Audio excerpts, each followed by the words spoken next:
Hola, bueno, ya terminamos de ver la unidad 1 y entonces vamos a hacer una pequeña retroalimentación de todos los temas que hemos visto por si tienes alguna duda y lo podemos hacer aquí. Va. El primer tema que vimos fue el circuito de la comunicación. El circuito de la comunicación es un proceso que describe la transmisión de información. Bueno, es un modelo que transmite la información mediante un emisor y receptor. ¿Qué son? Un emisor es aquel persona que transmite la información y el receptor es el que recibe. El receptor también se puede convertir en un emisor cuando decide responder o contestar el mensaje que ya le enviaron.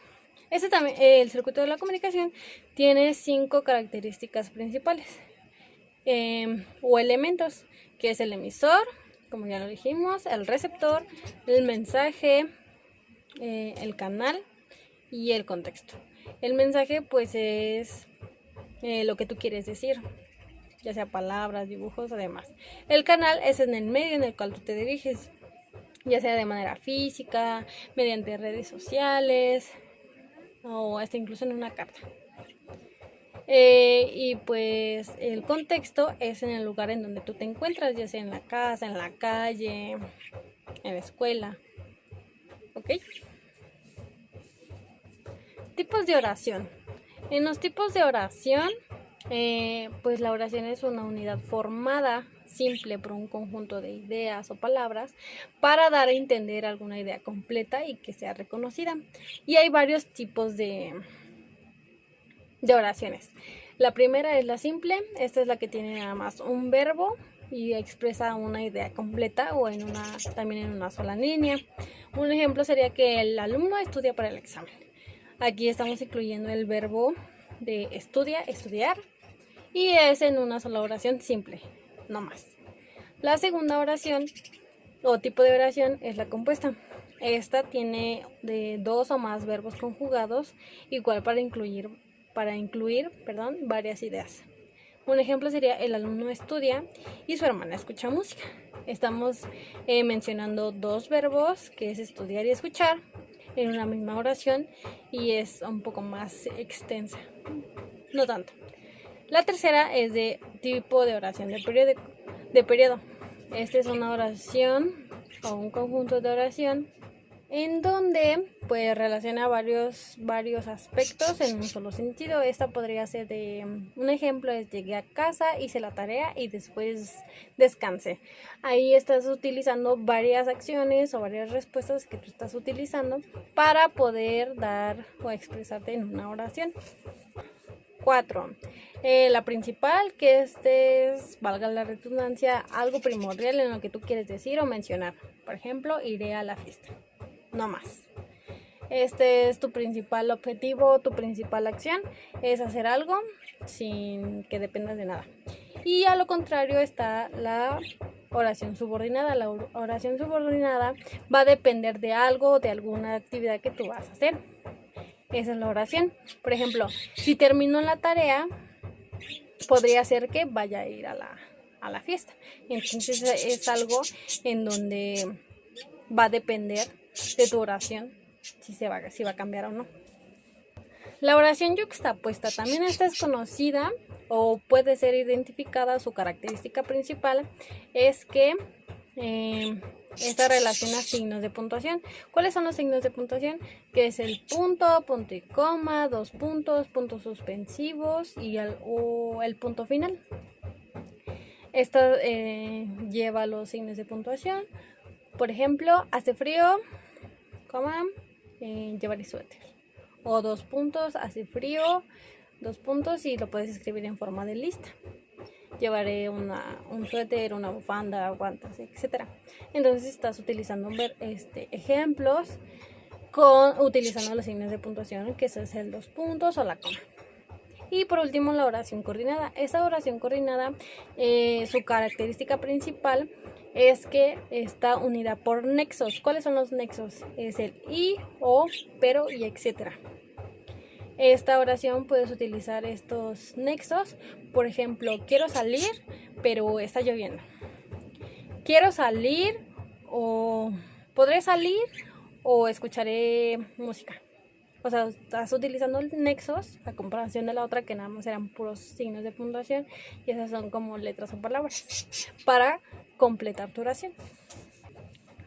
Hay diferentes tipos de párrafos. Los tipos de párrafos que vimos es el introductorio, en donde da el inicio o el propósito del tema en el que se va a mencionar la información, el inicio de lo que va a tratar. El transitivo, va más de la mano en conectar o enlazar ideas, sirviendo a una transmisión de información, de conocimientos, poniendo algunos ejemplos o características. Y con base en ello también está el explicativo, y el explicativo es valga la redundancia igual, te va a explicar algunos conceptos, a qué se refiere, por qué el de los ejemplos, por qué las características y demás. Va a describir y va a detallar punto por punto el por qué está tratando el párrafo. Y el conclusivo, pues es un texto que va a terminar o va a finalizar lo que tú estás leyendo. También podría ser tu opinión o una reflexión de qué te pareció, veo que es esto, por conclusión, se me hace interesante, porque entonces ya es cerrar algo de un texto en el que se te hace interesante o lo que vas a decir. Sinónimos y antónimos. Los sinónimos son palabras con el mismo significado. Son diferentes son diferentes palabras, pero con el mismo significado. Ejemplo, de precioso, lindo, hermoso, bonito. Son varias palabras en donde describen lo mismo, pero son diferentes palabras. A comparación de los antónimos, son palabras con el significado opuesto. Por ejemplo, alegre, apenado, triste, feliz, pobre, millonario, pobre, rico. Entonces, los antónimos es lo contrario y los sinónimos son diferentes palabras, pero que tienen el mismo significado. Vale. Palabras esdrújulas, sobresdrújulas y esdrújulas o llanas, también conocida como graves.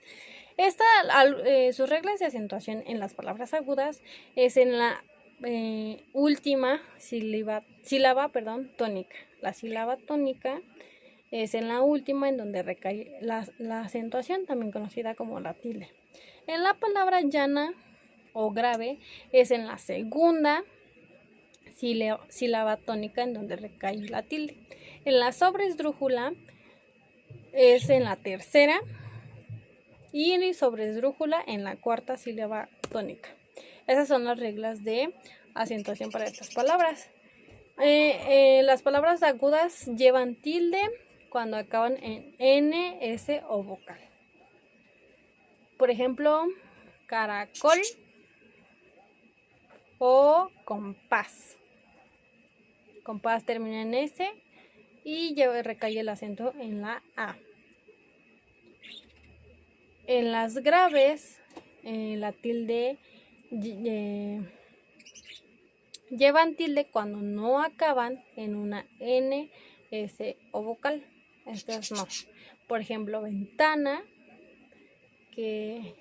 o árbol o automóvil o móvil, que recae el acento en la segunda sílaba tónica, que es móvil o árbol. ¿Ok?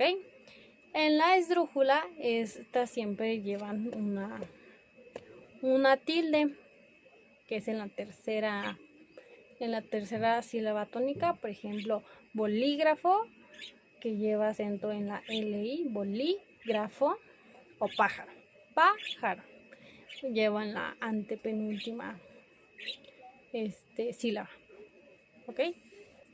Las palabras homófonas y las palabras parónimas. Las palabras homófonas son aquellas palabras que suenan igual, pero se escriben diferente y no tienen el mismo significado. Por ejemplo, hecho sin H y hecho con H. Son igual, pero tienen distinto significado, ya que cambia la escritura. Hecho sin H es el verbo de echar, como por ejemplo te echo de menos.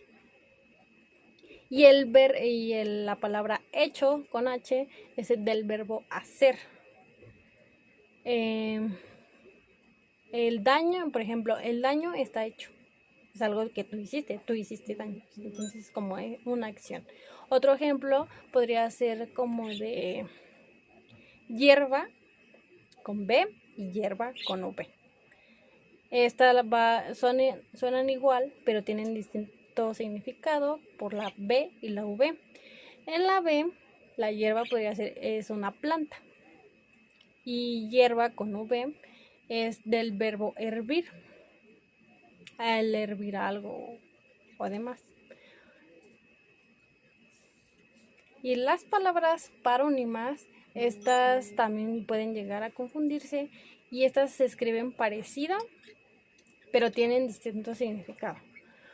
Y podría ser que suenen igual, pero estas con escribirse parecido se puede identificar que son palabras diferentes.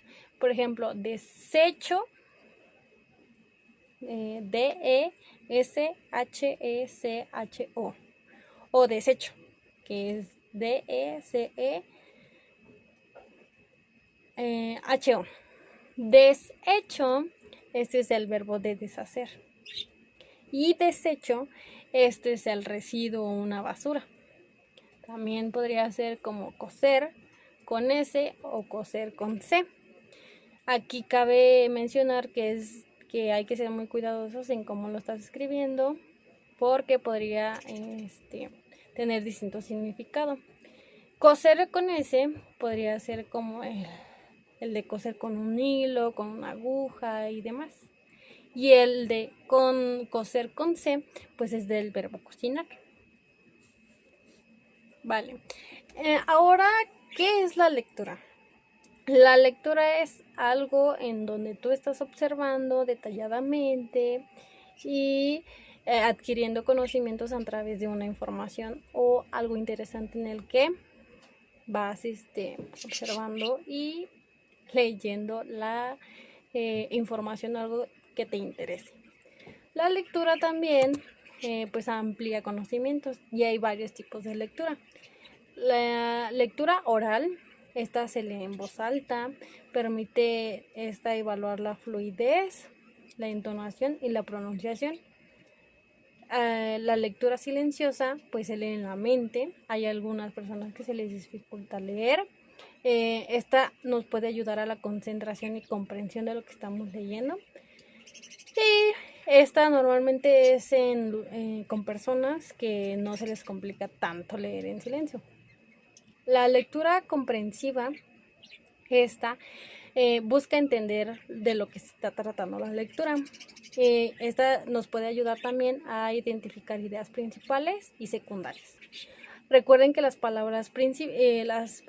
ideas principales es algo esencial o algo en particular o la importancia de lo que quiere decir el texto. Y las ideas secundarias son ideas que van de la mano con las principales. No sé, estás subrayando la definición de alguna palabra y la idea secundaria te podría dar un ejemplo o algunas características con base a esa información. Y pues también ayuda a que respondamos algunas preguntas o algo que nos quieran preguntar del texto si es que entendimos. La lectura recreativa es más de lo que tú gustas, lo que tú decides leer, lo que a la mayoría de personas cuando hacen una lectura y leen, pues van a la biblioteca, saben, les llaman la atención. Esta pues ayuda a impulsar más la habilidad de leer, el gusto, y podrían ser algunos ejemplos como algunos cuentos, novelas, fábulas o demás. La lectura crítica, esta analiza y evalúa el contenido, forma opiniones y compara información. Esta es más, lleva de la mano como el porqué de la información, cuando tú estás investigando algún tema, de alguna exposición, vas leyendo, vas respondiendo preguntas, das tu opinión del por qué sí se te hace interesante o el por qué no se te hace interesante. Y por último está la lectura exploratoria. La lectura exploratoria hace pues buscar más información o algo en específico a lo que tú vas a buscar de la información. No te interesa nada más que de esa lectura, buscar algún ejemplo, buscar alguna definición, buscar, no sé, alguna idea principal de lo que a ti te interese o lo que te estén dejando. Ya sea, se pueden leer en los mismos títulos, subtítulos o algunas palabras clave. Y por último, la síntesis. ¿Qué es la síntesis? Bueno, la síntesis es un resumen de un texto con las palabras, con tus propias palabras. Y este se utiliza para o de la mano con ideas principales o palabras clave de alguna información esencial de lo que tú quieras decir. Estas tienen varias características o el cómo se va formando el análisis. Pues es la idea, vas empezando con alguna idea principal de lo que a ti te interesó, lo que te estén pidiendo con un inicio. Estás explicando el inicio de tu tema, después va el contenido, que son las ideas secundarias o algunos conectores, para seguir describiendo algún gusto, alguna opinión. Y por último, la conclusión. Esta no es tanto como tus opiniones personales, sino que un resumen. Lo más importante es solamente resaltar lo más importante. Y ya. Entonces, eso es todo lo que vimos de estas 2 o 3 últimas clases. Espero se te haya quedado más claro. Y pues ya. Ya terminamos la unidad 1 y ahora vamos a pasar con la unidad 2 en la próxima clase. Gracias.